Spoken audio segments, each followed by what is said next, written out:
बिस्मिल्लाहिर्रहमानिर्रहीम। अस्सलाम वालेकुम दोस्तों, आप यूनिक स्टडी पॉइंट देख रहे हैं। अगर आपने हमारे चैनल को सब्सक्राइब नहीं किया तो हमारे चैनल को सब्सक्राइब कर लें। हाँ, आज आपके लिए पाक फौज के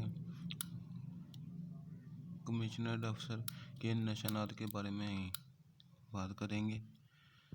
हमारे पास पहले नंबर पर है सेकंड लेफ्टिनेंट 1 सितारा, लेफ्टिनेंट 2 सितारे, कैप्टन की वर्दी पर उनकी वर्दी पर 3 सितारे होते हैं, मेजर की वर्दी पर चांद होता है, लेफ्टिनेंट कर्नल चांद और सितारा होता है उनकी वर्दी पर, कर्नल चांद और 2 सितारे, ब्रिगेडियर चांद और 3 सितारे, मेजर जनरल चांदनुमा तलवारें और 1 सितारा, लेफ्टिनेंट जनरल चांदनुमा तलवारें और 1 चांद, जनरल चांदनुमा तलवारें, चांद और 1 सितारा।